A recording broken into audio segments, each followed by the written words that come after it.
Así que ahora voy a pasar a presentar a estas dos oradoras de lujo. En primer lugar, a Paz Levinson, que va a ser la moderadora. Paz no necesita mucha presentación, pero está bueno decir muchas de las cosas que hizo y sigue haciendo. Es sommelier de CABE, de una de las escuelas de sommeliería de Argentina, y fue la primera argentina que hizo el Advanced de la Corte de los Master Sommelier. En su carrera como sommelier tuvo paso por muchos restaurantes de Argentina y del exterior, como son Restó, Nectarín en Buenos Aires, Epicure, que es el hotel de Le Bistrol, un 3 estrellas Michelin en París, Virtus, que es un restaurante de argentinos que hoy en día tiene una estrella Michelin también en París, y desde marzo de 2018 Paz es la directora de vinos del grupo PIC, que es de una de las cocineras más famosas de Francia, y de hecho es la mujer con más estrellas Michelin que hay en el mundo, acumulando 8 estrellas en total en todos los restaurantes que tiene, no solo en Francia, sino en distintas partes del mundo.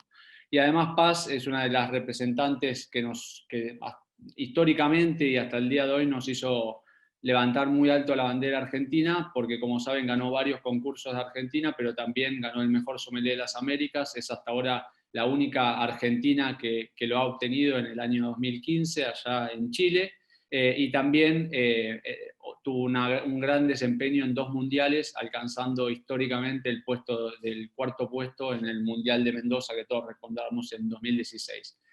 Paz es parte de la comisión directiva y es un poco una de las grandes personas que hace aportes para la curaduría de estos temas, así que teniendo en cuenta la oradora que vamos a tener hoy también, que la vamos a presentar, nos parecía que Paz merecía estar en esta moderación de charla.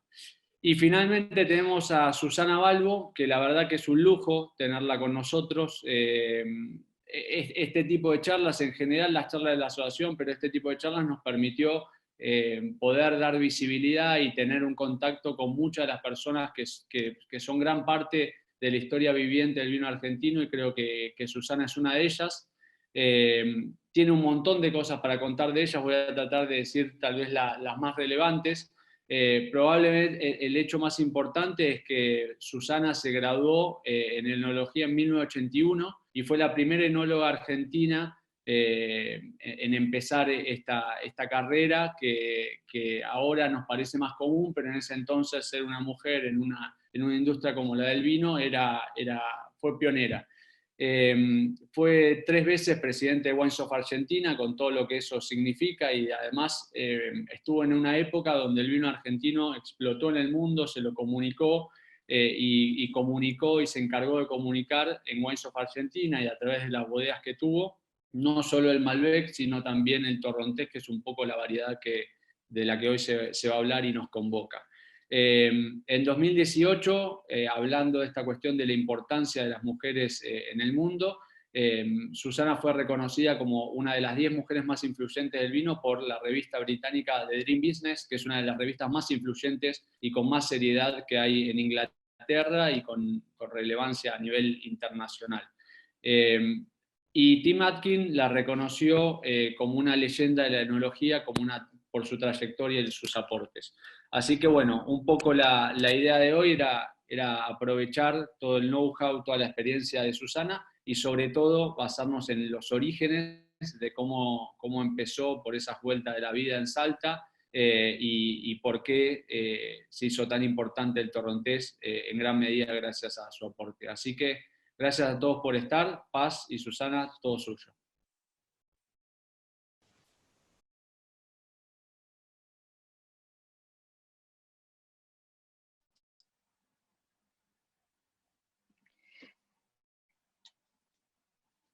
Bueno, Matías, muchísimas gracias por la presentación. Usted díganme si se corta, porque entonces voy a tener que cambiar de equipo. Recién a mí se me cortaba mucho internet. Iba a intentar entrar con el iPad, pero tengo algunos inconvenientes. Avancemos como estamos.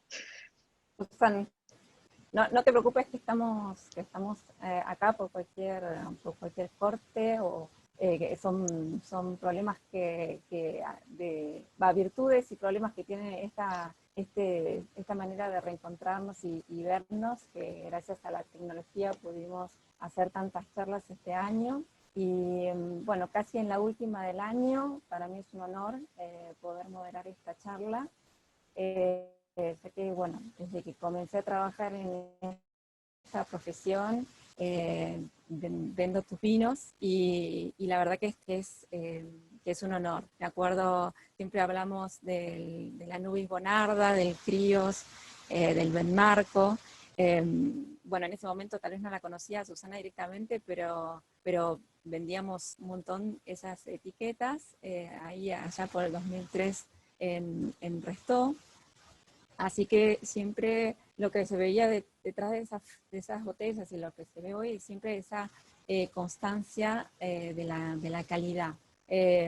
Hoy en Francia también tengo la suerte de seguir trabajando con los vinos de Susana y también en los restaurantes donde trabajo. Creo que lo que me gusta también de los restaurantes donde trabajo es que es comida francesa, sobre todo bueno, una chef francesa, pero no solo asociar el vino argentino a restaurantes argentinos, parrillas y etcétera, que eso es algo que pasa mucho en el extranjero y que tal vez los clientes o también cuando uno sale a vender vino desde Argentina piensa que tiene que ir a todos los restaurantes argentinos. Para mí es restaurantes argentinos, sí, pero también y más inclusive y más importante porque es un vino, son vinos, los vinos argentinos son mundiales, es poder presentarlos en todo tipo de restaurantes, porque siempre va a haber un plato para acompañar, por ejemplo, en este caso hoy que vamos a hablar de torrontés. Entonces, por suerte en Francia los vinos de Susana están distribuidos y les puedo asegurar que es increíble la reacción, sobre todo cuando le damos a probar a los clientes que vienen a un restaurante francés con una chef francesa y le damos a probar sobre todo el white blend o los torrontés que hace Susana. Así que hemos trabajado por copa, lo tenemos en las cartas, los tintos y los blancos, pero creo que con el white blend de Susana tuvimos un salto muy, muy grande. La vamos esperando para que se vuelva a conectar. Tenía un poquito débil la conexión. Lo que les quería compartir también es que me parece que lo que nos pasa con la torrontés es que la conocemos mucho y no. Vamos a ir viendo en la charla, pero creo que hoy en el mercado extranjero, o sea, si bien en Argentina va creciendo, en el mercado extranjero es un poquito más lento el crecimiento y sobre todo, bueno, porque es una cepa muy, muy local, que tal vez no hay otra cepa en el mundo que se la pueda, digamos, comparar, ¿no? Con otro vino.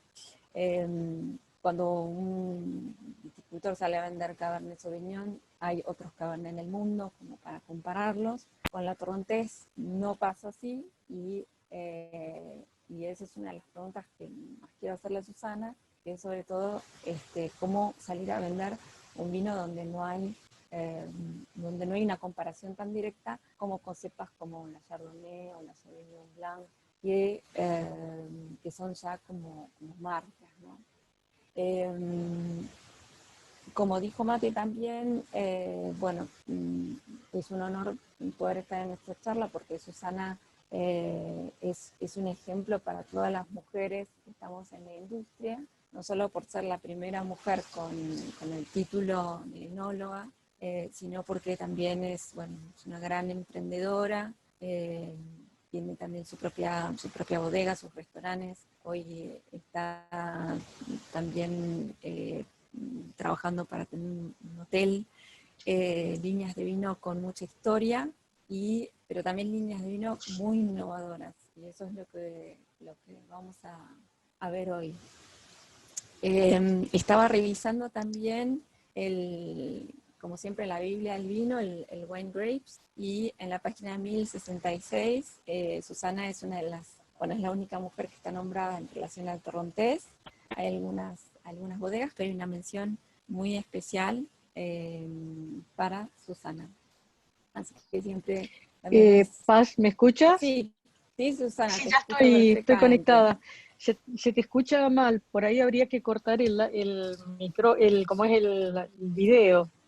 Porque cuando tenemos tanta ¿Lo dificultad, escuchas muy pero vos tenés que bajito? compartir. Ahí está, ahí te escuchamos mejor. Pero Bien, lo entonces íbamos a es el escuchar después. micrófono. Gracias, gracias por tus palabras. Estaba justo diciendo eso, ¿no? Que uno siempre va a la Biblia del vino y estás mencionada especialmente en Wine Grapes de Jancis Robinson.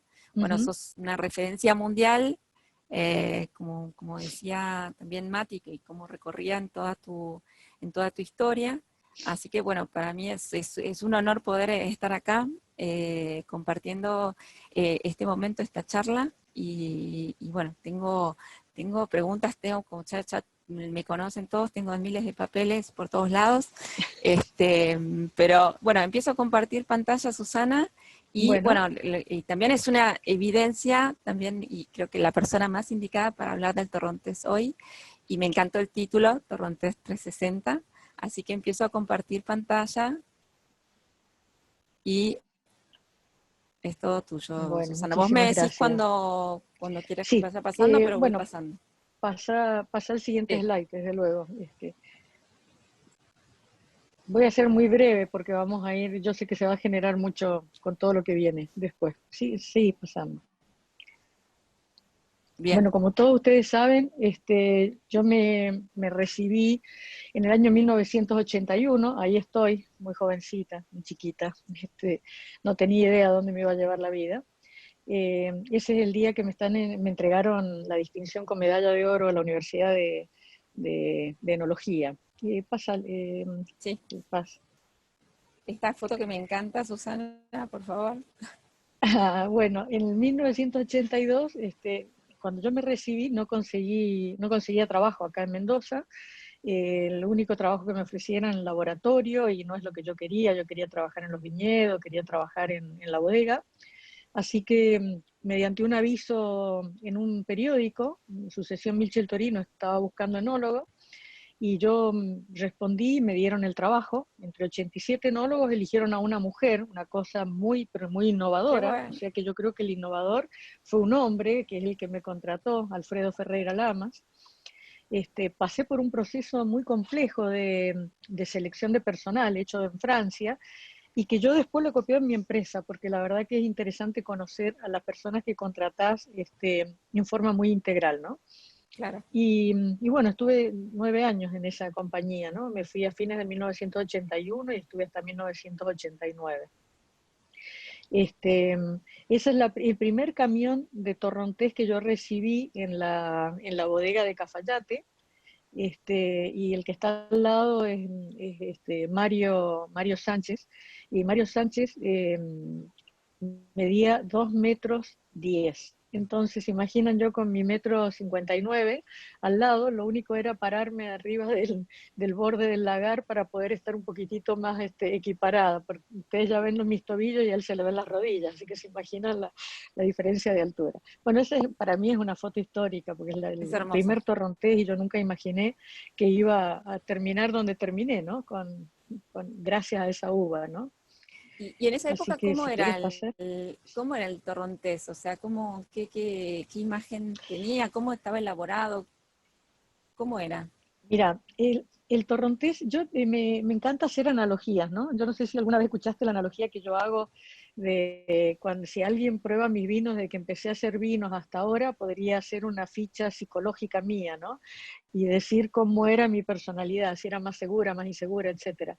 Y creo que el torrontés refleja la zona de la gente de la región. En ese momento el torrontés de Argentina que se destacaba era el de Cafayate, el que la gente más conocía, porque era la región que hacía los torrontés y los vendía Michel Torino era muy conocida en el mercado nacional, y eran vinos muy alcohólicos, amargos, con colores un poquito subidos, si no le echaban carbón, no eran vinos naturalmente de colores tenues, porque se trabajaba mucho con maceración pelicular, entonces eran vinos bastante rústicos, ¿no? Y lo que más se vendía eran vinos en damajuana. Así que era un verdadero desafío pensar en cambiar el estilo del torrontés como me lo pidió el propietario de la bodega, porque en realidad él me pidió vinos de alta calidad, pero el 75% de las uvas que tenía eran torrontés.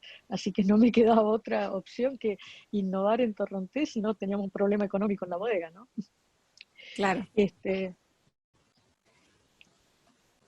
Bueno, ¿querés hacerme otra pregunta o crees que vamos pasando? Yo Sí, les cuento un poco la historia. El origen del torrontés, nosotros le hicimos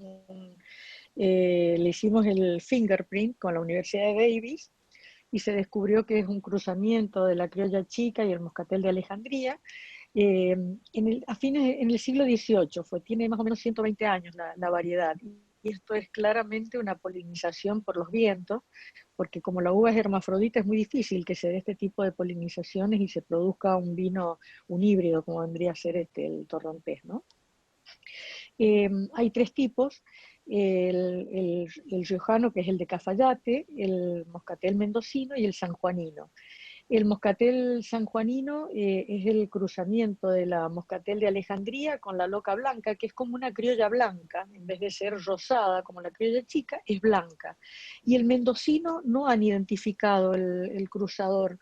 Aparece el moscatel de Alejandría, es el que está en común, pero evidentemente el cruzador atenúa mucho los aromas, porque tiene mucho menos aromas el mendocino y el sanjuanino que el que tiene el torrontés riojano de Cafayate, de La Rioja fundamentalmente, que tiene más intensidad aromática, y creo que es la contribución de la criolla chica en este cruzamiento, ¿no?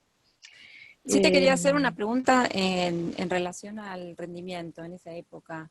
Era mucho mayor que hoy. ¿Cómo trataban también al sí, torrontés?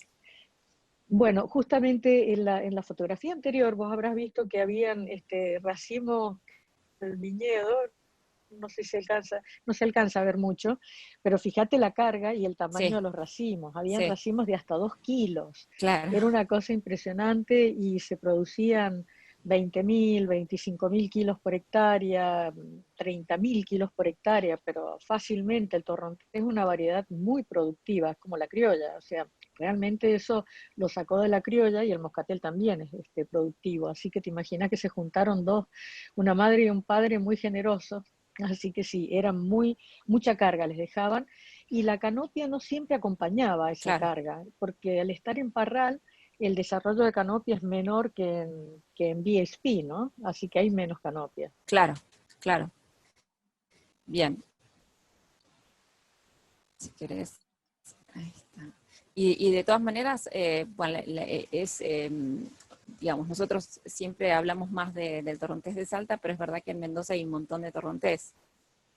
Sí, sí, fíjate que la principal superficie que acá está en este cuadro son 3.777 hectáreas, o sea, el 38% prácticamente está en Mendoza, donde hay torrontés riojano, hay torrontés mendocino, también hay torrontés sanjuanino, y depende de dónde está cultivado, también es como es la característica que te da. Son todas selecciones masales, ¿no?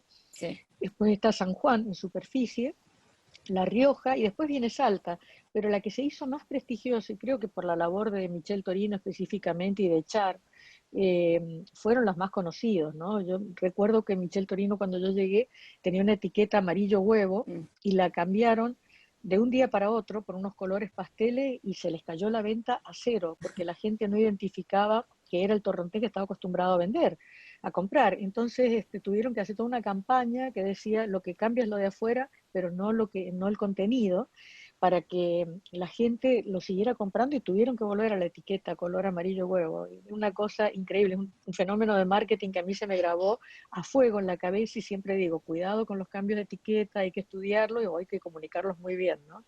claro. Así que en ese sentido las experiencias son muy riquísimas. Y esta foto que me Bueno, encanta también. bueno, cuando yo volví a Mendoza con mi esposo, que es quien está ahí de espalda, el papá de Ana y José, y su hermana y su hermano, nos apoyaron para que pudiéramos comprar una bodeguita. Vendimos todos, quemamos las naves y compramos esa bodeguita vieja, que tenía como 100 años, y se llamaba Lobaglio Balbo. Imagínate que si la compré en $40.000 no era una bodeguita muy, muy importante, ¿no? Pero bueno, juntamos en total $80.000 con un crédito, lo que nos dieron los hermanos y lo que habíamos vendido nosotros, y la equipamos a la bodega, y bueno, fue mi primer emprendimiento, pero fracasé rotundamente, era para el mercado argentino. Así que bueno, después seguimos ahí, después la vendí y me dediqué a asesorar a otras bodegas y empecé a traer muchas ideas y cosas de afuera que también colaboraron mucho en la innovación que hoy están viendo mis vinos, ¿no? Y te quería preguntar, tal vez Bueno, bueno, en esta época donde nace también tu bodega, había también más en Argentina asesores extranjeros y que venían. ¿Cómo veían ellos al torrontés? Porque vos también fuiste una visionaria con el torrontés, pues no sé si ellos venían por el torrontés. no, no, para nada. Ellos venían por el Malbec fundamentalmente y su foco estaba en el Malbec o en el Cabernet, porque hay un caso que es interesante verlo, que es como es mi colega chileno Montes, Aurelio Montes, cuando empieza su viñedo y viene a hablar con Pedro y conmigo, que ya teníamos esta bodega, Susana Balbo Wines, que nace en el 99, él nos habla y nos dice que va a plantar todo Cabernet. Y yo le decía, te equivocás si no plantás Malbec. Y me dice, no, yo soy vendedor de Cabernet, así que quiero Cabernet de Argentina. Y fíjate que después tuvo que injertar y tuvo que cambiar gran parte de sus viñedos porque le costaba mucho vender, siendo él un enólogo conocido por sus Cabernet y por su Syrah, le costaba mucho vender un producto de Argentina que no fuera Malbec, así que tuvo que cambiar su orientación. Pero esto todos venían por el Malbec. El torrontés, de hecho, no hay ningún asesor extranjero involucrado en la innovación del torrontés, absolutamente ninguno. Claro. Sí, sobre No, lo todo que consideran. tampoco hay, digamos, torrontés en el mundo y no sé cómo veían las plantas, qué reacción tenían cuando veían esas parras gigantes. Claro, ellos decían que era uva o uva de mesa o para hacer mosto concentrados, pero no la veían ni siquiera para vino de mesa, porque es una variedad muy sensible a la oxidación por el sol, y formar muchas quinonas en la piel y que los vinos sean tremendamente amargos. Entonces, cuando vos dejás mucha carga y para madurar, porque te falta hoja, le tenés que dar sol para que haya una concentración en realidad por deshidratación, más por deshidratación que por fotosíntesis, los vinos son tremendamente amargos porque la piel se pone más marrón, se pone más dorada, y los vinos no son tan amables en la boca. Entonces no lo veían con una categoría enológica desde el punto de vista de decir, bueno, tiene una calidad equivalente a lo que puede ser el Malbec, sino que ellos lo veían más por el lado de los Chardonnay, lo veían por otras variedades, no por el torrontés, para nada. Ellos no les parecía una variedad que era interesante en el mercado. Y de hecho no es tan fácil vender torrontés, pero cuando te haces un lugar, la venta se produce, como la tenemos nosotros. Hoy somos en volumen embotellado, somos la principal exportadora de vino embotellado torrontés, ¿no? Eso es lo que te quería preguntar, Bueno, que cómo haces para vender torrontés, y porque no es fácil en el mercado externo, como vos decís, vos tenés mucha experiencia, pero ¿cómo fue, qué es lo que se te pasó, digamos, por la cabeza cuando dijiste voy a salir con torrontés y no con chardonnay? Mm, Mira, se me pasó por la cabeza el éxito que tuvo la primera innovación que yo hice en Cafayate. Como te dije, era este es mi querido Cafayate. Era un desafío que me puso el dueño de la empresa, y cuando yo me encontré que para poder hacer un vino blanco tenía que hacer una maceración de 24 horas, yo decía, estoy perdida desde el principio en la calidad, ¿no? Entonces se me ocurrió empezar a usar enzimas que yo había utilizado en la universidad para trabajar mosto de manzana, para hacer sidra. Entonces yo dije, si yo puedo degradar una manzana, puedo degradar también la uva. Entonces yo le pedí al dueño de la bodega que me consiguiera esas enzimas, que las producía el Alemán en Canadá, y él me las trajo, o sea que se fue a Canadá y me las trajo en su maletín. O sea, una persona que tiene mucha convicción y confianza en la persona que tiene contratada hace eso, porque otro bodeguero te dice, un bodeguero tradicional me hubiera dicho, mire, arréglese con lo que tiene. estas ideas suyas no funcionan. Y el Claro. éxito que había logrado usando estas enzimas, lo afinaron mucho al vino, lo hicieron muy delicado, con aromas muy agradables, con aromas a lichi, que no eran tan frecuentes en los torrontés de Cafayate en esa época, incluso cuando iba variando los puntos de maduración.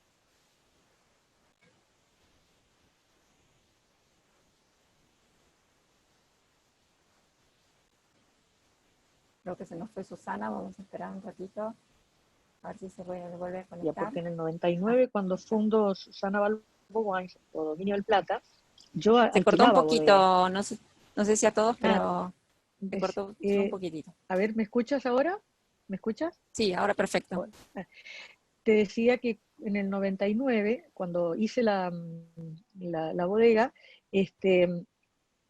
yo alquilaba y en la bodega nueva, ahí empecé a poder, en el 2002 fue la primera cosecha y en el 2003 ya empezamos a agregar al portafolio algo más que vinos tintos. Y ahí es donde sale el...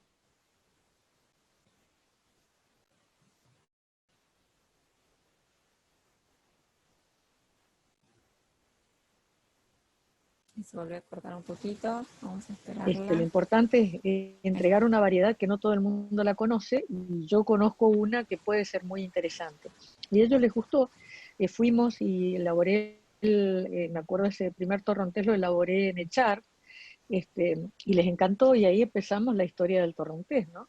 Que después lo empezamos a promover en Wines of Argentina. Si vos avanzás, vas a ver en la presentación, sí. hay un Y eso te iba a preguntar, slide que habla...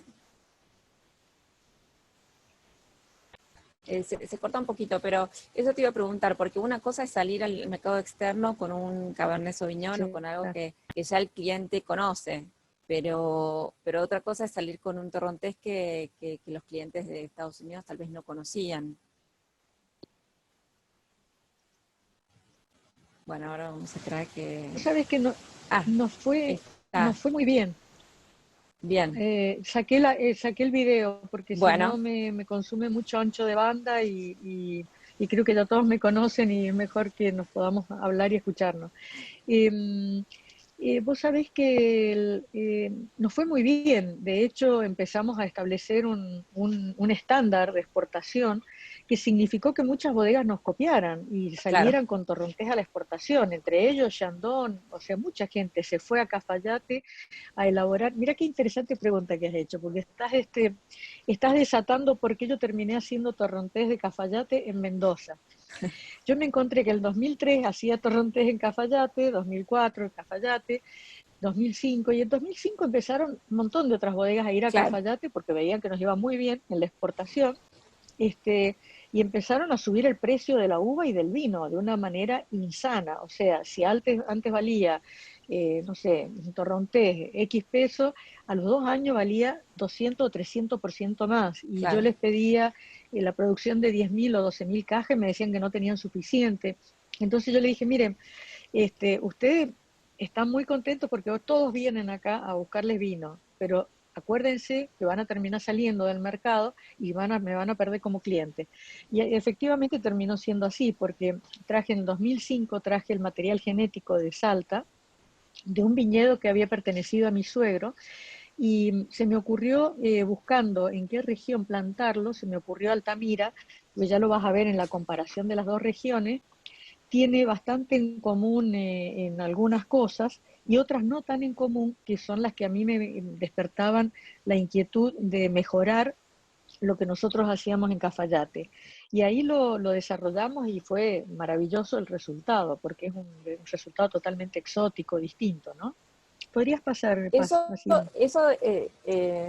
que me impresiona es que, ya en ese año, o sea, casi todo el torrontés, más del 60% del torrontés de Mendoza está plantado en otras zonas completamente diferentes a lo que es Altamira. Por eso me parece muy visionaria decir, bueno, voy a plantar torrontés en Altamira. Así es. Bueno, acá a la izquierda vos tenés una fotografía del viñedo en Cafayate, vos fijate que es riego a manto, es un parral antiguo. De hecho, todavía en Cafayate, cuando yo llegué, habían parrales en sistema veneciano. ¿Vos lo has llegado a conocer, Paz? Es como todo No, no sé si todos ustedes lo han conocido, pero el sistema veneciano era como una cama armada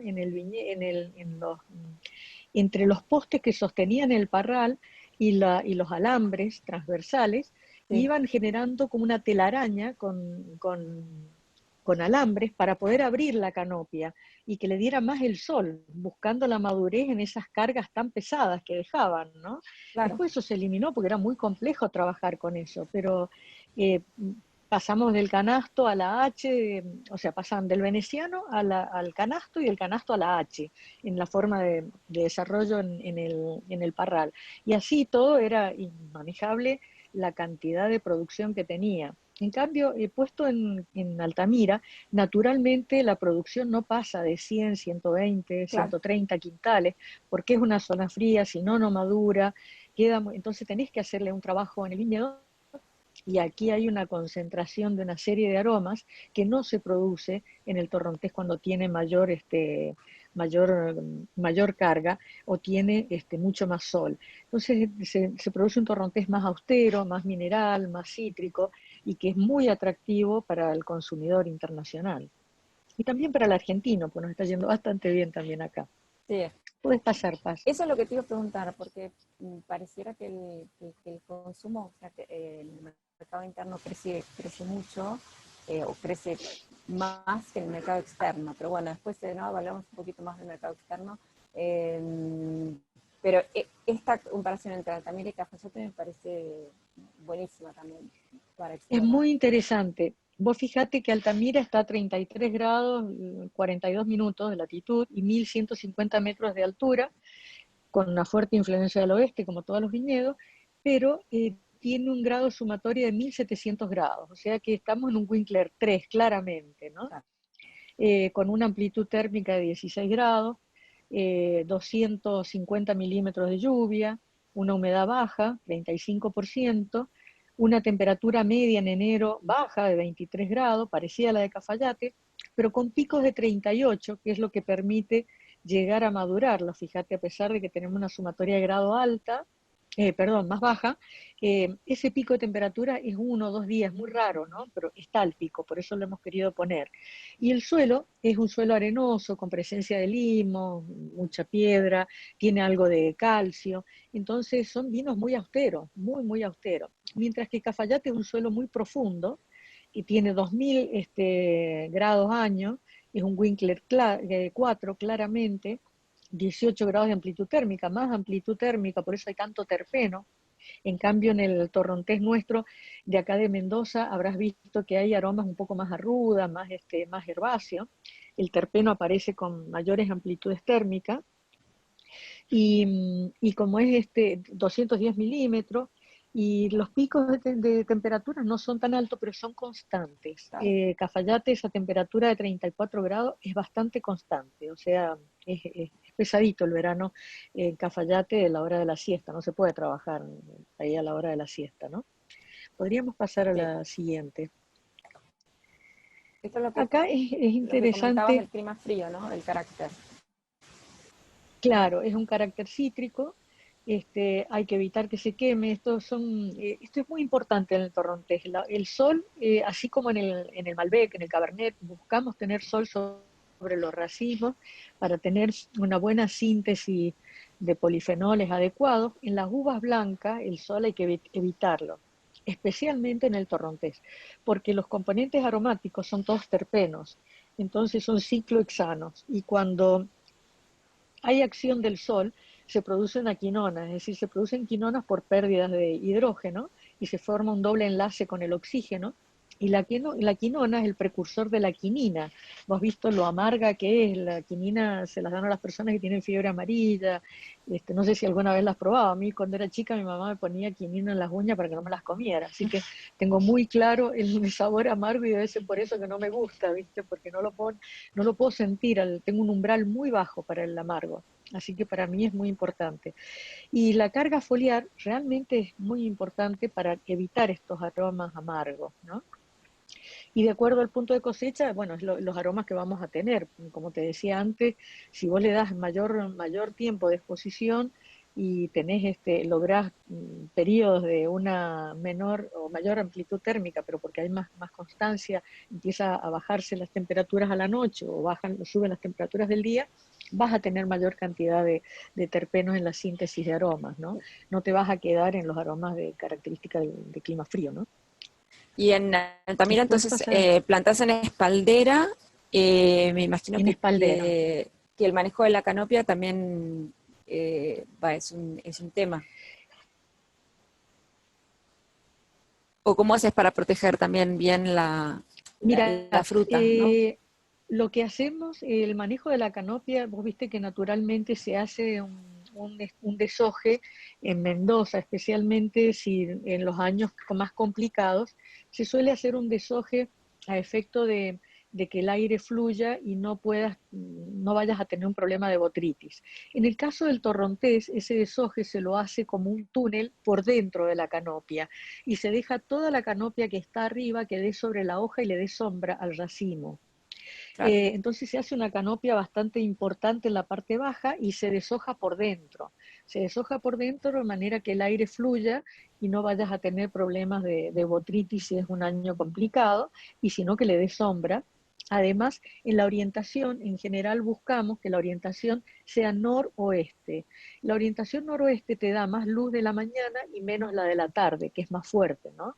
Este, al claro. tener más sol de la mañana es el sol más tenue, más suave, y ya cuando empieza a caer la tarde o empieza a producirse después del mediodía, se produce una sombra natural del viñedo que va produciendo sombra, proyectando sombra sobre el otro lado del viñedo, y después viene la montaña, que la montaña te evita el calor fuerte del sol directo, fuerte, de la tardecita, ¿no? Las tardecitas acá son largas, con luz, pero no con sol, que es porque el sol está cayendo del otro lado de la montaña, pero al estar tan cerca del pie de la montaña, tenés la sombra de la montaña sobre el racimo. Entonces ahí hay una combinación virtuosa de lo que es sol y sombra que te ayuda en que en Altamira haya una característica muy especial en los viñedos, ¿no? Claro. Acá es bueno, la etiqueta emblemática, y como comentaba al principio, uno de los vinos que cuando yo empecé también vendíamos un montón, y es una institución, el Críos. Eh, te iba a preguntar, que también ese color tan claro, creo que fue como descubrir también, por lo que decías, los colores mucho más dorados antes, y de repente nosotros ahora en la cata ciegas, una de las cosas más importantes para ver en torrontés así es ese color casi traslúcido, casi plateado, ¿no? Y esta botella lo muestra bien. Uh-huh. No, y con los matices verdosos que están indicando que no es un color claro obtenido por carbón. Claro, Esto es muy importante para los sommeliers. claro, Decirles que el blanco muy transparente, muy blanco, sin es más matices filtrado. verdosos, en general es obtenido por algún decolorante, ¿no? O Ujú, trabajo con caseína para que ujú, eliminen los restos oxidativos que puedan haber habido, ¿no? claro. Bueno, Una foto esa podés de... pasarlo porque ya lo mencionaron. Sí, sí, pero bueno, me parece sumamente importante todo el trabajo, esto, ¿no? Estas campañas para Sí. hacer conocido el torrontés en el mundo. ¿Crees digamos, que hubo la explosión que se esperaba con el torrontés en el mundo, o por ser una cepa? No se produjo. No se produjo y yo lo atribuyo al poco interés por parte de los enólogos para Ujú, desarrollar más el torrontés, porque el Malbec se logró la difusión que se logró y se estandarizó la calidad.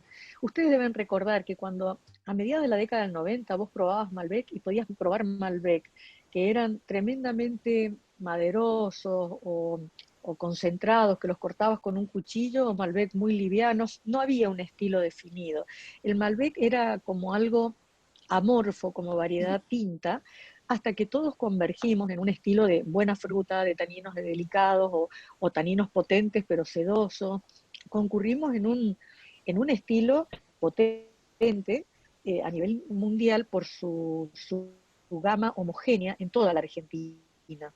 Y esto esto, lejos de quitarle atractivo a la variedad, porque después en cada región está el carácter típico de la región. Vos los Malbec de Salta no le vas a sentir los aromas de violeta que le vas a sentir a un Malbec de acá de Altamira. Pero hay una homogeneidad en el estilo, ¿no? Que vos te lo hace muy atractivo. Y en el torrontés no se produjo eso, no se Claro. produjo esa homogeneidad porque no hay interés comercial o económico por parte de los enólogos, o no les fue bien con el estilo que ponían. Entonces la masa de producto que sale al extranjero es muy heterogénea y podés abrir una botella que te desilusione totalmente o una botella que te enamore perdidamente, ¿no? Entonces, eso es lo que hace falta para que haya una categoría potente, es que haya homogeneidad en la oferta. Al mismo segmento de precio, las calidades sean equivalentes y no que haya un vino que te enamore y uno que te pierde porque te disgusta, ¿no? Claro, claro. Lo que veía es que en el mercado interno fue creciendo y en el mercado externo mucho menos. Y bueno, creo Así que es. eso es nuestro labor de comunicar el torrontés y bueno, con todas sus estudios acá en el extranjero. Pero Sí. creo que Bueno, todos estos, podrías pasar a la otra, que ahí vamos a hablar un poquito de... que todos estos Ahí productos está. ayudan mucho a que podamos vender más vino. Así es, así es. No, y es importante porque Argentina, vos pensás que el consumo mundial es 50 blanco, 50% blanco y 50% tinto. Entonces nos estamos perdiendo una oportunidad de exportar más enorme, porque Argentina exporta 80% de tinto y 20% de blanco. Claro. Estamos perdiendo ganar, crecer en las exportaciones una cifra muy importante si hiciéramos mayor cantidad de vinos blancos que sean atractivos, que sean innovadores para que los consumidores nos elijan y vean a Argentina como un origen también de vinos blancos interesante. Esto yo creo que es una asignatura pendiente que tenemos los enólogos de Argentina para con los consumidores extranjeros. Y lo que me gusta, bueno, es Bueno, esta exploración de todas las caras del torrontés, ¿no? Que claro, podemos por ir eso le llamamos de... Torrontés 360. Exacto. Sí, ¿Por qué porque empezaste en el vamos de... 2010 con cosecha tardía? Bueno, el cosecha tardía porque el 2010 fue la primer cosecha que yo pude sacar, digamos, del Torrontés de Altamira y pude controlar la cosecha tardía. Yo no podía hacer un cosecha tardía en Cafayate porque tenés que estar todo el tiempo sobre el viñedo, ahí sí tenés que deshojarlo porque tenés que esperar la primera helada. Cuando se produce la primera helada, hay que sacar las hojas para que el sol del otoño lo termine de concentrar un poco y lo podamos moler y prensar para poder hacer el cosecha tardía, que es sin agregado de azúcar y sin agregado de alcohol, es Claro. natural. Entonces, para que quede con esos 14 grados, que queda más o menos, porque es muy difícil parar la fermentación, porque las levaduras son potentísimas, este, el, es muy necesario que superes los 32 grados Brix, entonces cuesta llegar a esos 32 grados Brix, se llega con muy baja producción y con exposición al sol después de la helada que permita que se vaya concentrando un poco el racimo, ¿no? Y se lo fermenta eh, en barricas. Una vez Uh-huh. que vos lográs un poquito de fermentación, un 15% de la fermentación, lo envías con una fermentación franca, lo envías a las barricas, porque si no es imposible, no fermenta al principio. Fermenta en la primavera, porque hace frío en ese momento. Claro. Así que el cosecha tardía empezó en el 2010 por esa razón y está, una vez que se termina el vino, el que está en barricas se lo trabaja con las borras y se lo une con el resto para mandarlo directamente después al embotellado, porque si no es un vino altamente inestable, ¿no? No es un vino que se puede añejar o envejecer mucho tiempo en la barrica. Claro. ¿Y de cuántas botellas va? ¿Eso también exportás el Lake Harvest o es más para...? Sí, sí, se exporta y gusta muchísimo porque es muy elegante, es un vino que tiene elegancia, no te hace pensar en un cosecha tardía porque es bastante transparente su color por la gran cantidad de vino que fermentamos en tanquecitos pequeños. Entonces, la verdad que funciona muy bien, muy, pero muy bien. En muchos mercados anda muy bien, especialmente en Inglaterra anda muy bien. Bueno, después tenemos el Torrontés Barrel Fermented, que fue una innovación que pude lograrla después de trabajar con barricas tostadas con convección. Si no, la barrica tostada con fuego es muy agresiva para el torrontés. Precisamente volvemos a los problemas de los amargos y en este caso los incorpora la barrica, ¿no? Entonces hay que tener mucho cuidado, mientras que la barrica tostada por convección lo que contribuye es con dulzor, contribuye con polisacáridos, con peso en la boca, con armonía en la boca. Y eso es muy interesante para un torrontés fermentado en barrica que generalmente salían tremendamente amargos. Y pude lograr o pude tener ese éxito recién en el año 2014. En el 2013 fallé porque se me pasó el tiempo de barrica, lo dejé mucho tiempo en la barrica, y me costó, te cuento que esto es una confidencia que les hago. Eh, a mí no me gustaba mucho, lo sacamos al vino de todas maneras, pero me parecía que estaba muy maderizado y el 2014 ya lo perfeccioné. Pero sin embargo, hace poco tiempo he probado unas botellas de 2014 que yo tenía acá en mi cava y está impresionante porque ahora Qué aparece bueno. la fruta del vino y se perdió la madera, ¿viste? Pero claro, le tomó 7 años, ¿no? Para que esto sucediera. Y en general uno no guarda tantos años un vino blanco fermentado en barrica en Argentina. Esto en Europa es muy común, pero nosotros no tenemos ese hábito. Así que probablemente tendríamos que sacar otro producto de añejado y guardado en botella muchos años y hacer algo, un vino ya con crianza en botella de muchos años, porque es muy interesante lo que se está probando en este momento de la cosecha 2013, de las poquitas botellas que me habían quedado. Claro, y también Bueno, las oportunidades que tuve de probar torrontés con más años es súper interesante y la verdad que eso es otro paso más para el torrontés, que acá por ejemplo en Francia el fondue que es Viognier, está como sabido que no, o un poco el público general que no añeja, pero cuando se los guardan son muy buenos. Y bueno, creo que es esa parte de mercado y después el resultado que hay en la botella. Así que tenés que guardar más, Susana, si los podemos vender en 10 años. bueno, es que sí, yo estoy convencida de que eso es posible porque fíjate qué buen comentario que has hecho, porque una de las veces que me compararon el Torrontés Barrel Fermented me dijeron que parecía un Condrieu Ah, muy elegante, ¿no? Entonces yo dije, bueno, acá hay un potencial, pero la verdad que hay que explorarlo y esperar mejores condiciones económicas, ¿no? Porque guardar esto, te imaginas que son vinos que no son muy caros y guardarlos tantos años, los costos financieros en Argentina son tremendos, pero por lo menos para nuestra investigación y un mercado chico sí se puede hacer, ¿no? No en forma masiva, pero guardar 300, 400 cajas perfectamente se puede hacer y sería muy interesante y lo estoy ya anotando en mi agenda esto. totalmente, Así porque que para hacer una nueva aparte, innovación. no, pero es muy interesante porque de hecho también cuando uno prueba ciegas y o sea, el fondue que tiene la madera y el torrontés cuando tiene mucha madera, como decís, pierde su equilibrio, pero cuando tiene muy bien la madera y tu vino, creo que con todos los premios y los puntajes que, bueno, es una evidencia de que está muy bien hecho, son esos vinos que tienen alcohol un poquito más alto, digamos, que un Chardonnay de Borgoña, esa fuerza aromática y, bueno, que gustan mucho jóvenes, pero envejecen muy bien. Así que buenísimo con eso. Y bueno, No, y y le este termina que, ganando a la madera, que es claro, importante, ¿no? En un blanco, exacto, le termina ganando la madera. Sí, exacto.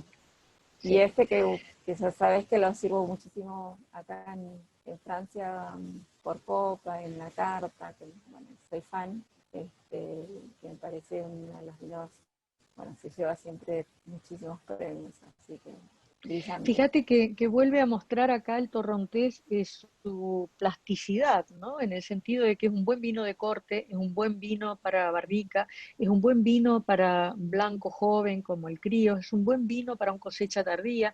O sea, fíjate qué plasticidad que tiene, ¿no? Claro. Hay pocas variedades que vos podés hacer una gama de productos tan interesantes y tan compleja como la que nosotros estamos logrando con el torrontés. Y fíjate, si no sé si ustedes han ido siguiendo un poco, si no después compartirles la presentación. Sí. Fíjate, las técnicas de elaboración son a medida, son tailored, ¿no? Porque es muy importante. El hielo seco está presente en todos los blancos para Ujú. nosotros, ¿no? Todos, incluido el torrontés, porque la protección es fundamental. Pero las maceraciones, los tiempos de maceraciones, si le pones levadura seleccionada o no le pones levadura seleccionada. El torrontés es una variedad muy rica muchas veces en levadura nativa, y los años que no hay lluvia a mí me gusta mucho usar la levadura Claro. nativa. De hecho, la levadura seleccionada que hay en este momento fue una investigación que yo comencé en el año 84 en Cafayate, y con el Instituto Cerela de Tucumán, que es un productor de bacterias lácticas espectacular. Yo no había conocido un instituto de ese nivel, con capas de separación molecular, etcétera. Bueno, era un instituto que realmente era de otra generación, no era lo que yo estaba acostumbrada a ver acá en Mendoza, porque es un instituto sostenido por la industria láctea para la producción de bacterias lácticas de alto performance y muy sofisticados. Y yo fui con ellos con el desafío de aislar bacterias lácticas, porque teníamos fermentaciones lácticas muy buenas en los tintos, en Cafayate, y acá siempre en Mendoza tenían problemas para terminar las fermentaciones lácticas, y también separar las levaduras típicas del torrontés, porque yo me encontraba que cuando hacía las fermentaciones con levadura nativa, la riqueza aromática era mucho más compleja que cuando usaba levadura seleccionada. Entonces yo quería aislar la levadura nativa, y de hecho lo hicimos con ellos, y después esa investigación la continuó la Alemán, ¿no? Y saca la levadura especial para las variedades terpénicas, le llaman ellos, ¿no? Claro. Pero nace con esa investigación que yo inicié con el Instituto Cerela en el año 84, ¿no? En Tucumán. Claro. Entonces cada cosa cada tipo de vino tiene una elaboración a medida, que está pensada y elaborada en función de cómo es el tipo de uva, cómo viene el año. El torrontés que yo elegí para llevar a Altamira tiene granitos más pequeños, el racimo un poquito más abierto que el tan apretado que suele haber. No llegan a 2 kilos los racimos como en Cafayate, pero es muy interesante, es una variedad que yo la quiero mucho realmente, porque me parece una variedad muy noble, y que algún día va a tener el lugar en el mercado que realmente se merece. Sí, y creo que, bueno, estabas hablando del white blend, creo que también esa manera de combinarlo con otras variedades tal vez más conocidas en el extranjero, es una manera también, una muy linda presentación de nuestra variedad, ¿no? Y que la Sí. gente pueda estar más familiarizado con las características de la torrontés. Y tenía acá una pregunta que en vez de diferencias, ¿qué similitudes ves entre Altamira y Cafayate, ¿no? En cuanto al torrontés? Mira, las similitudes que veo primero yo lo que estuve buscando, que veo entre Cafayate y Altamira, era un poco las sumatorias Winkler, ¿no es cierto? Y para llegar a los 2000 grados días, yo me tenía que ir un poco más al este, en Mendoza, y se me iba a madurar demasiado temprano Claro. el torrontés, ¿no? Entonces, lo que yo busqué era un poco de menos grados Winkler, para ir buscando un vino un poco más austero, que me permitiera una maduración más lenta. Vos fíjate que el torrontés nosotros terminábamos de recolectarlo en Cafayate después de en general tratábamos de terminarlo antes del carnaval, y te vas a reír, ¿no? Pero lo que pasa es que en Cafayate, en carnaval, te desaparecen todos los empleados por una Claro. semana. Entonces, es el espacio que necesitas para hacer el cambio de blancas a tintas, ¿viste? Para limpiar la bodega, para darte espacio de de poder acomodar un poco los volúmenes y empezar a recibir tinta, porque no viene nadie a trabajar, nadie. Entonces, vos te pones un target que es antes del carnaval, yo tengo que cosechar, y por eso también el tratamiento que se hacía de canopia, etcétera, porque estabas apurado, entonces había que deshojar que le diera más sol, que se concentrara más rápido la uva y la pudieras cosechar con el grado alcohólico que estabas buscando. Entonces yo lo que buscaba era un colgado más largo y lo conseguía en Altamira, claramente, Claro. ¿no? Si me iba hacia el este de Mendoza, estaba en un Winkler 4 y me iba a pasar lo mismo que en Cafayate, una maduración rápida en periodo corto. En cambio, acá nosotros estamos cosechando el torrontés a mediados, fines de marzo, o sea, un mes más tarde que en Cafayate, en general. Y fíjate que no hay tanta diferencia en las temperaturas, pero es un tiempo de colgado mucho más largo porque es más, la temperatura media es más persistente, digamos, ¿no? Sí, Bueno, impresionante. acá tenés el perfil de suelo de Altamira, que te lo muestra, el de Cafayate, te diría que las raíces están en las piedritas que tenemos en en la segunda parte del perfil, en Cafayate lo encontrás abajo, Claro, porque es muy profundo, arenoso, es mucha arena tiene Cafayate, ¿no? Entonces acá vos tenés una serie de piedras, una pobreza en el suelo que hace que la variedad necesite más tiempo para poder madurar porque no tiene tanto alimento y por eso tampoco le puedes dejar mucha carga, porque si no, no madura directamente, ¿no? Así que es muy importante ir manejándolo en función del lugar, de la región, de la zona. Yo digo que los vinos de paraje Altamira son como los mendocinos, medios montañeses, ¿viste? Somos austeros y por ahí somos medios huraños, ¿no?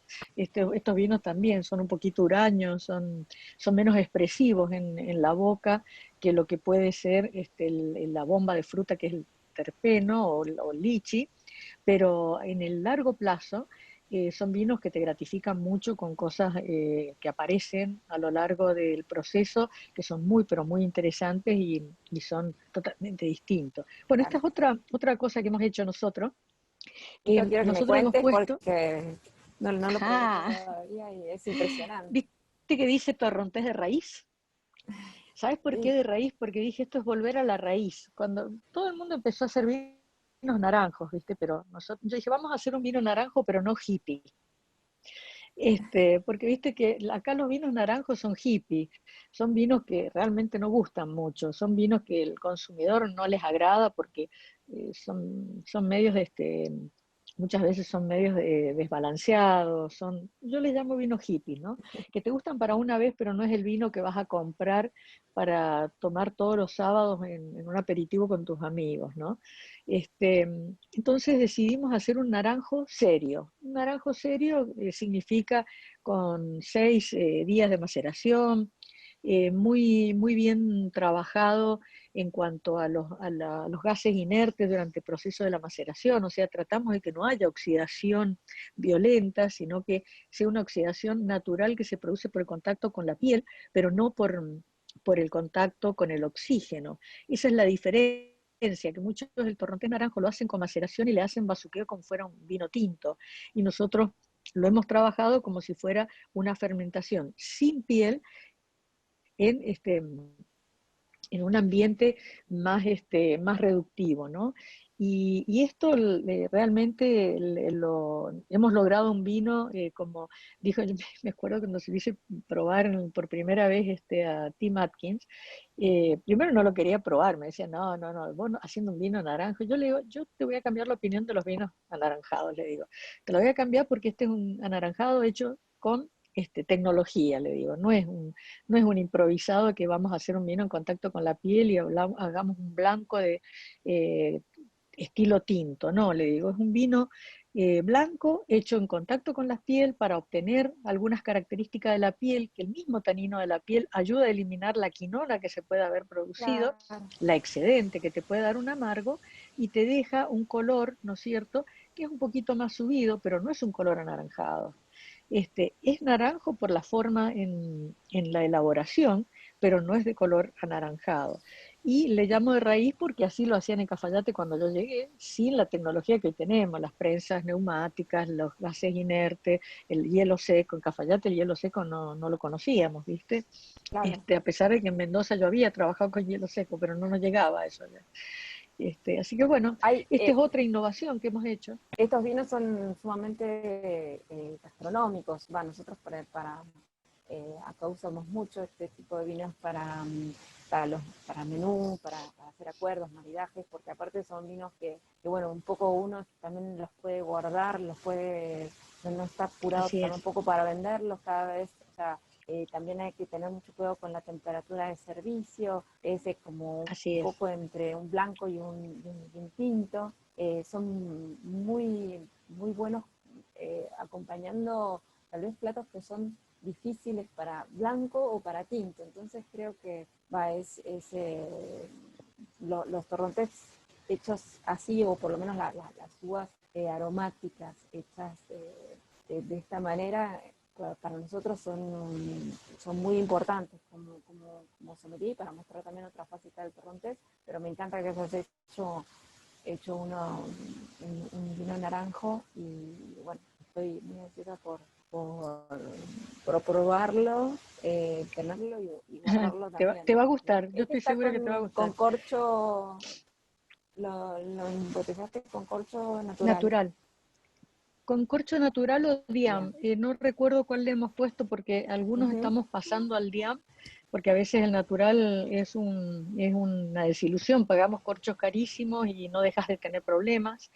Está bien, el proveedor se descarga con que te devuelve el valor de la botella, pero yo perdí la oportunidad de que un cliente tenga una satisfacción y disfrute de mi vino, ¿no? Claro. Entonces, bueno, estamos pasando mucho a DIAM, lo que no me aceptan la tapa rosca, es un problema, yo tendría todo con tapa rosca si por mí fuera, ¿no? Porque realmente técnicamente es el único cierre que te garantiza 100% la calidad del vino, pero lamentablemente no hay una percepción de calidad, no hay la cultura necesaria y todavía hace falta también el romance para vender vino. Ustedes lo saben mejor que yo, como sommelier, ¿no? Al consumidor le gusta ver el corcho, le gusta ver que se destapa con un sacacorcho y no le gusta tanto la tapa rosca. Decímelo acá en Así Francia, que así que es muy duro la tapa rosca acá. Es muy duro que la lo sé. entreguen. Esto, no, mira, nos pasan los grandes consumidores de vino, los que saben mucho y en los que no saben nada, que siguen a Francia. En los que están intermedios aceptan un poco más la Claro. tecnología y aceptan y no tienen problema, pero los que son muy sofisticados no quieren y los que no saben nada siguen a los muy sofisticados. Entonces Claro. tenemos un problema, ese es China, por ejemplo, todo eso. Así que te piden estamos en un problema para Y poder. acá te quería preguntar Ahí es una de las predicciones de Parker que no se cumplió. eso. Te quería preguntar por las ánforas. ¿De dónde vienen o qué tipo de ánforas Son usan? italianas, Ah, son italianas estas ánforas, son de una terracota muy especial, muy pura, muy purificada, que tienen muy baja permeabilidad al oxígeno. claro. Son muy parecidas a las que hacían los indígenas con muchas horas como es de horno allá, ¿no? Que lo hacían con arcillas, una mezcla de arcillas blancas, amarillas y rojas, las que hacían Sí. en Cafayate. Mi suegra tenía tres tinajas de más o menos 300 litros, que eran bien forma de ánfora y fermentaban Claro. vinos ellos ahí, ¿no? Eso es lo que te iba Después a ella lo usaba preguntar, para acumular agua. porque en el Museo del Vino de Cafayate, me acuerdo de aquí Sí, una muy linda foto donde hay, bueno, hay como estas ánforas casi en medio del viñedo, o sea, y bueno, justo te iba a sí. preguntar eso, así que buenísimo. Sí, en Cafayate había una tradición de hacer ánforas y las hacían especialmente los indios, que las enterraban y les iban prendiendo fuego alrededor, no tenían un horno de barro para poder meter la vasija, Claro. entonces lo que hacían era un hueco, hacían la vasija por supuesto, y le hacían un hueco, la enterraban y le iban haciendo fuego alrededor, y las iban cocinando muy lentamente, pero por mucho tiempo. Y te juro que era como un vidrio eso, ¿no? No permeaba una gota hacia afuera, fantásticas eran. Bueno, estas que vienen de Italia están hechas con mucha tecnología, eh, parecen una porcelana, cuando vos la estás viendo, parece una porcelana y las fermentaciones son muy buenas, muy, muy lindas. Y hay muchas formas, hay huevitos, hay formas redondas, hay de ánfora, hay muchas formas y seguimos experimentando, son muy interesantes. Otra cosa que me parece sumamente innovadora es este producto, que todavía no tuve la suerte de probarlo, pero no lo conozco, ¿me contás? Te perdí, Paz. ¿Hola? Ah, no, que te decía que me parece un producto sumamente innovador, y que me cuentes un poco. Ah, bueno, creamos una nueva categoría porque yo quería cerrar el círculo de los 360 y dije, bueno, yo quiero hacer un refresco natural de uva que no tenga agregados de aromas, que no tenga agregado de azúcar, que nada, natural, para la gente, para la onda de la gente que quiere las cosas totalmente naturales. Y tuvimos que crear la categoría en el Instituto de Vitivinicultura, hacer una resolución porque no estaba contemplado. Claro. Y esto es mosto de uva, 100% fresco, procesado con una ultrafiltración para que no se desarrolle en una sola levadura, no tiene ningún tipo de conservante, está diluido con agua mineral, ¿no es cierto?, osmotizada, pasada por osmosis inversa, que está también esterilizada, y embotellado con un poquito de anhídrido carbónico. Así que es algo muy, pero muy natural. Mis nietos lo aman, le encantan. Las personas que vienen a la bodega y cumplen con el protocolo de conductor responsable también. Hemos hecho en Torrontés y hemos hecho en Cabernet. Hicimos uno en Malbec, pero el Cabernet tiene un aroma como como es al Iced Tea que hay en Estados Unidos, y el Malbec como que perdió un poquito la personalidad, pero en el Cabernet está muy interesante, así que hicimos también Sauvignon, hicimos varias variedades, y que nos quedamos con el Torrontés, con el Cabernet, y la verdad que anda muy, pero muy bien, es muy interesante, porque es algo muy innovador, y es para ¿Y en qué la momento gente que no bebe alcohol. cosechas? ¿En qué momento cosechas la uva? ¿Un poquito antes? Es temprana, Sí. es temprana, es una cosecha temprana con bajo potencial de alcohol, porque si no el azúcar se va muy alto y hay que diluirlo mucho, y nosotros estamos diluyendo prácticamente 50 y 50, o sea, 50% de agua y 50% de torrontés, como dice el protocolo, y queda muy, pero muy rico, es muy bueno. Y bueno, lo hemos puesto en botellita de vidrio con tapa Corona, porque en Argentina tenemos una gran limitación en los envases. A mí me encantaría conseguir unas botellitas que he visto en Estados Unidos con tapita rosca, pero no hay producción acá en ese tamaño, ¿no? Así que, bueno, estamos esperando a ver si podemos desarrollar una botella especial. Bueno, entonces acá tenés un resumen de lo que es un Torrontés 360, ¿no? Porque comencé en el año 82 haciendo un vino parecido al Críos, luego desarrollé el cosecha tardía, posteriormente desarrollé el barrel fermente, después me fui a un corte, después me fui al naranjo y termino con el jugo puro, absolutamente puro, que es el origen de todo. Así que imagínate que ahí sí que tenés los 360 grados totalmente completados. Espectacular. Me encantó. ¿Y el futuro? ¿Cómo sigue? Bueno, ¿qué se viene en el Torrontés? Ahora te cuento qué se viene, porque no es solamente que nos quedamos ahí. Seguimos. Entonces, ¿qué se viene? Se viene Gualtallarí. Nosotros tenemos un viñedo hermoso en Gualtallarí, en la zona más calcárea de Gualtallarí, es la que es más parecida, esa es la casita que tenemos, una mini casita que tenemos ahí. Y ese viñedo que está ahí pegado a la parecita donde está asentada la casa, eso es todo Torrontés. Así que me he ido al suelo más calcáreo buscando una mineralidad que todavía no estoy obteniendo y que quiero obtener. Vamos a ver, el año pasado se lo llevó el granizo, este año casi le pegó, pero poquito, así que espero que no me lo lleve el granizo, y si lo alcanzo a cosechar este año te cuento, porque empezó violento el granizo en Mendoza este año, pero bueno, ese es el que se viene. Después acá vas a ver ahí en Gualtallarí el clima y la influencia, ya lo vas a ver. Ahí ¿Y dónde está ubicado? ¿En qué, hasta qué, estamos casi quería en un preguntar Winkler, estamos eso? en el Gualtallarí nuestro, estamos en un Winkler 2, casi Winkler 1. Es muy calcáreo y es muy, pero muy es fría, es una zona muy fría. Yo creo que va a dar un torrontés espectacular. Eh, tengo ¿Te mucha parece fe, que le ustedes tengo están en muy el mucha fe. límite? Estamos ¿Te parece casi que al están límite, sí. Mm, el límite de lo que puede... Estamos ahí entre Winkler 2 y Winkler 1, ahí estamos hasta la finca nuestra, ¿ves? Ujú. Es fantástico, Gualtallarí, la verdad que es único, porque vos fíjate que se produce un desarrollo de todas las regiones de Winkler, o las tres más importantes, en 17 kilómetros. Y vos en Europa, para hacer eso, tenés que recorrer 700 kilómetros. Así que imagínate lo que concentra y lo que significa Gualtallarí como región, ¿no? Como zona. Así que es algo muy interesante para explorar y es lo que estamos haciendo en este momento, ¿no? Muy pobres, suelos muy pobres y muy ricos en calcárea, así que tiene un drenaje espectacular para los años complicados con la lluvia. Ahí si vos pasás vas a encontrarte con el perfil del suelo. Sí. Fíjate, ¿En la qué año lo temperatura plantaron? promedio es bajísima. ¿En qué Lo año lo hemos plantado, plantaron? lo hemos injertado sobre Chardonnay hace 2 años.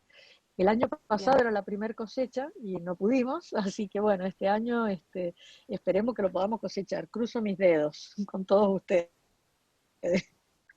Wow. Bueno, acá ves, tenés el perfil de Gualtallarí, que es Sí. muy único.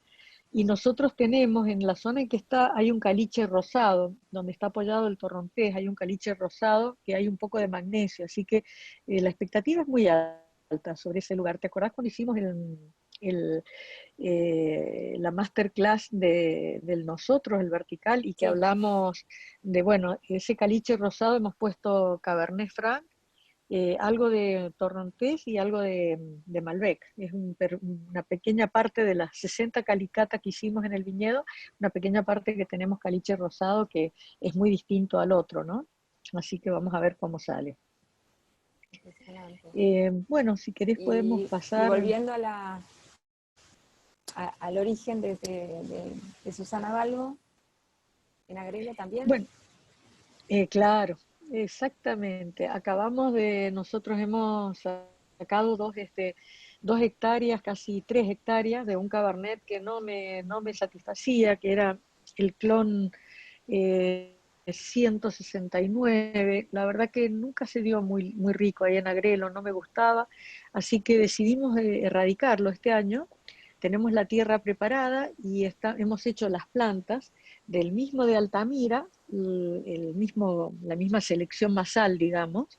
Hemos hecho las plantas y las vamos a plantar este año. Así que se viene el torrontés de Agrelo, que ahí yo estoy esperando volumen en boca, estoy esperando más grasosidad, más grasoso, porque los suelos eh, eh, de Agrelo, que son arcilla pura, pienso que le van a dar realmente una untuosidad en boca interesante, ¿no? Así que va a ser interesante ver la misma variedad trabajada, porque con Claro. lo que injerté en Altamira es el mismo que tengo, perdón, el que injerté en Gualtallarí, el que tengo en Altamira, entonces lo voy a tener en 3 tipos de suelo distintos, el mismo material. Y ahí va a ser muy interesante hacer las comparaciones, ¿no? Para ver la verdadera influencia del Espectacular. suelo. Sí, sí, sobre Sí, todo después también en el hay algo mercado más externo. que Si sí, por salís en el mercado supuesto. externo con tres torrontes de tres diferentes lugares y que no es alta, eh, va a Sí, estar buenísimo. Creo que es que van a ser, cuando el cliente sepa probablemente van a más, ser 4, porque estamos ahí viendo otro desarrollo, otro lugar que estamos ajá, trabajando ahí para poder hacerlo, y también vamos a poner algo de torrontés. Así que van a ser 4 regiones muy distintas, pero esa la última la dejo en la incógnita. La dejo en la incógnita. Bueno, acá eh, hablabas, bueno, para terminar de Agrelo, acá perfecto, tenés un todos Winkler los 3, detalles. Ujú. 1734 grados día, ¿no es cierto? Muy pocas precipitaciones, 169 milímetros, y hay una amplitud térmica un poco menos, ¿viste? Por eso yo te Sí, digo que espero más grasosidad, más peso, porque hay menos amplitud térmica, hay 7 grados, 8, mientras que en las otras hay 15, 16 grados, ¿no? Así claro, que va a ser interesante ver qué pasa. Va a está ser muy buenísimo, interesante. buenísimo. bueno, me parece que fuimos recorriendo todo. Sí, hemos recorrido la vitivinicultura del norte al sur, a Mendoza, digamos. Sí, y lo que me gusta también, bueno, como decía al principio, de vinos muy, que ya son tradicionales, que son vinos bueno, como el Críos, que es fundador, pero después no te detenés y siempre estás innovando y con la bandera de Torrontés, que me parece también, con lo que hablábamos del mercado externo, que no cualquiera puede salir con Torrontés afuera, venderlo como lo vendés y también con el éxito que tenés. Y creo que nos habla de, gracias porque así podemos seguir, digamos, mostrando Torrontés en todas sus facetas, No, las gracias mismo se que las con tengo todos que los dar. vinos que tenés, podés hacer Las un gracias se las menú, tengo o sea, se me que dar yo ocurre a hacer ustedes. menú No, las entero gracias se las con doy yo a Torrontés. ustedes. Sí, sí, no, pero realmente las gracias se las debo yo a ustedes, porque sin la labor de ustedes y la promoción que hacen, nosotros no podríamos hacer nada, ¿no? Está claro. A ver, vamos a poner un ratito más la cámara por si quieren hacer algunas preguntas. Sí, Pero bueno, voy a apagar voy a sacar la presentación y había una pregunta justamente sobre el torrontés con algunos años en botella, que sí está comprobado, o si se le encuentra como aromas parecido al Riesling cuando envejece. ¿Es así? los aromas que preguntan Comparte, fundamentalmente al aroma petróleo, no aparece el aroma al petróleo, ¿eh? no. Ujú. No No, tal vez aparece más el la aroma al petróleo. miel. Exacto, aparece más la miel, aparece más la flor de naranja. Viste que el azar está en la presencia del torrontés, pero aparece ahí, no aparece en la primera impresión. Es más floral y, bueno, por lo menos el del 2013 que yo había hecho, ¿no? Que también he ido Claro, perfeccionando los puntos de cosecha, hoy estoy cosechando más verde que antes y también tiene un poquito más de componentes aromáticos más verdes, ¿no? Pero no me aparece el aroma a petróleo, sí es el que por el que preguntás, ¿no? Sí aparecen ujú. los perfiles de flor de naranja, que también los tiene el Riesling, ¿no? Desde luego. Sí, sí, la miel, la flor de naranja, todos Ujú. esos aromas, bueno, de evolución. Y Así es. creo que no tenemos más, a ver, me voy a fijar, ¿tenemos alguna otra pregunta? Bien, creo que estuvo igual todo cubierto y muy, muy claro.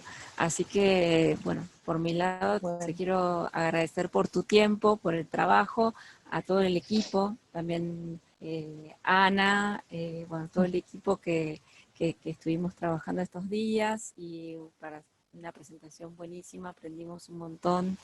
Bueno, me dan ganas de tomar mucho torrontés. Y le voy a pasar la palabra a Matías. También quiero agradecer a todos los que estuvieron presentes por la atención bueno, pasar la palabra a Matías para cerrar. Así que muchas gracias, Susana. Gracias por compartir todo lo que sabes y bueno, vamos a estar atentos a todo lo que se viene, que ya nos pusiste muchas intrigas. muchísimas gracias, Paz. Es siempre un placer hablar contigo. Muchas gracias. Bueno, Paz, Susana, muchas gracias. La verdad que un verdadero lujo. Es interesante cómo se fue recorriendo la historia, no solo del torrontés, sino también cómo fue evolucionando esto, digamos, de cómo ver cómo el torrontés se elaboraba en Cafayate, después cómo Susana fue mutando y buscando otras latitudes, otros terroirs. Así como fue innovadora en los comienzos, también sigue buscando en los últimos años esa innovación. Y yo sobre todo, Susana, digo, nunca te lo dije, pero veo ese empuje y esa pasión que tenés al comunicar y mantenerla durante tantos años y sobre todo con tanta precisión y tanta profundidad en el contenido, en la comunicación, me parece que es lo que hizo que Argentina en los últimos 10, 15 años dé ese salto a jugar otra liga y vos sos una las grandes responsables de eso. Así que tanto en el Torrontés como en las otras charlas que nos ha tocado presenciar tuyas, está bueno, más allá de que el vino esté más o menos rico, explicar todo lo que hay para explicar, porque es un poco el nuevo paso que hay que dar con el vino argentino y que estamos dando entre todos, ¿no? Muchísimas gracias, Matías. Sí, realmente creo que Argentina tiene una enorme oportunidad en los blancos y debemos poner un poco de foco también ahí. No solamente tintos, porque estamos perdiendo el 50% del consumo mundial y es una pena. Eh, Creo que tenemos potencial. Argentina tiene tantos terroires y climas distintos por la influencia de la montaña, que como enólogo es como niño en juguetería, ¿no? Porque tenés muchas opciones, tenés enorme cantidad de opciones y no sabes cuál elegir, porque vas buscando exposiciones, vas buscando distintos suelos, vas buscando formas de riego, vas buscando formas de... Y todo modifica e influye, todo modifica e influye. Entonces es muy interesante, muy, muy interesante. Es imposible perder la pasión en esto, porque siempre tenés algo para encontrar. No Tal es cual, aburrido. tal cual, tal cual. Bueno, me estaban diciendo que entraron algunas preguntas de último momento. Vamos a ver si la pasan, pero me parece que vamos a liberarla, Susana, porque a No, ver, no tengo problema. Yo unos minutos más tengo, después tengo que hacer una cata con un restaurante de Brasil, pero me quedan 20 minutos tengo.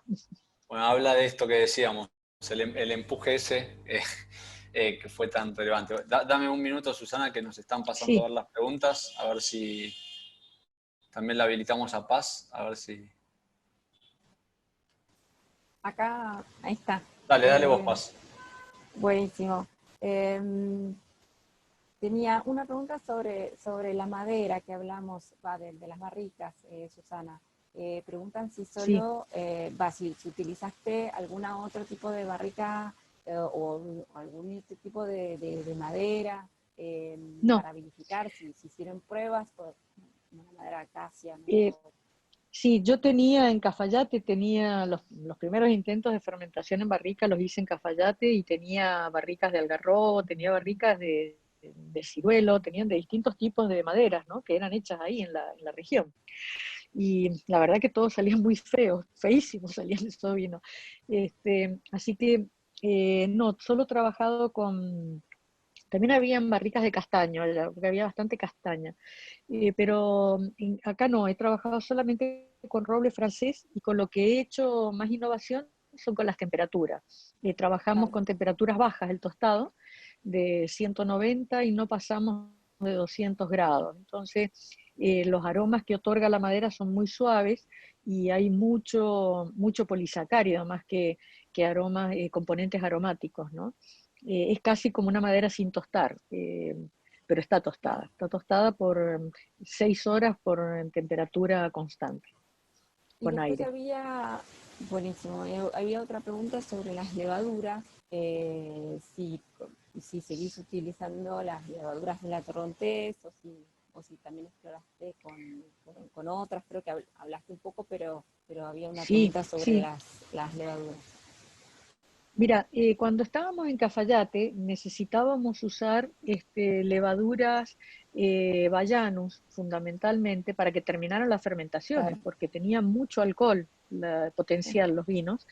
Entonces usábamos normalmente las levaduras que se usan para base de champán, que son muy neutras. Y esto había un motivo, que se buscaba también que no se exaltaran los sabores amargos en contribución, por parte como una contribución, la BL1, la famosa BL1, que era una contribución que hacía la levadura al problema de la vinificación que teníamos, ¿no? Pero vuelvo a repetir que después usamos BL2, usamos varios tipos de levadura, pero te encontrabas que cuando querías innovar un poquito en la levadura aparecían rápidamente los amargos, ¿no? Y yo el mejor resultado lo tenía siempre con la levadura nativa, siempre, pero muchos de los Claro, problemas que tenía era que no me terminaba la fermentación. Me claro. encontraba con vinos con azúcar residual y me costaba mucho terminar la fermentación. Ahí es donde empezó mi inquietud, 3 años más tarde, en el 86, 84, 85, empezó mi inquietud, la terminamos teniendo para la cosecha del 86, empezó mi inquietud de seleccionar la levadura, porque necesitaba poder terminar esas fermentaciones con la calidad enológica que yo veía en las fermentaciones espontáneas, ¿no? Con levadura nativa. Claro. Y hoy uso fundamentalmente la levadura seleccionada para variedades terpénicas, que es la continuación de esa selección que yo hice, en los años que hay lluvia.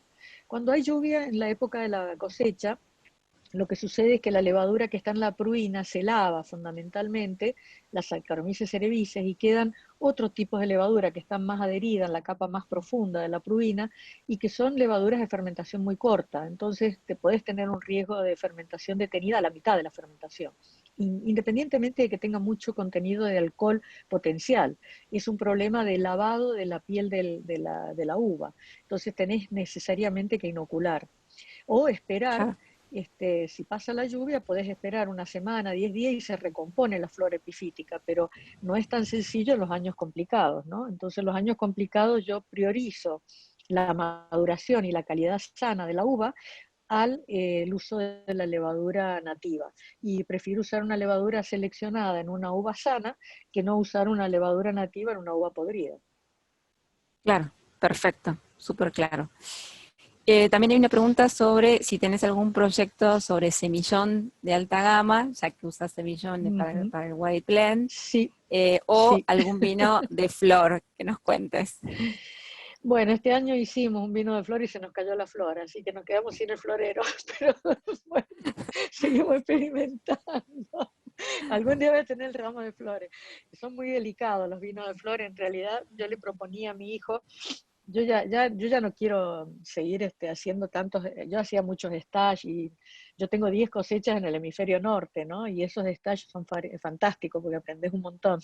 Yo soy muy amiga de los dueños de bodegas de Jerez Tío Pepe, de los Claro. dueños de Jerez Tío Pepe, y ellos son expertos en fermentaciones en flor, con flores, como yo le contaba a mi hijo, flores de un dedo de espesor, ¿viste? Entonces, ahí no se te cae esa flor de ninguna manera, ¿viste? Entonces yo le digo, mira, tenés que ir a hacer un stage con la gente de allá de García, de González Villa, venirte con las levaduras y lo hacemos acá, porque acá el velo es tan finito, que es muy, muy sutil y se te mueve un poquitito la barrica y chao, se deposita, y nos pasó este año 2 veces.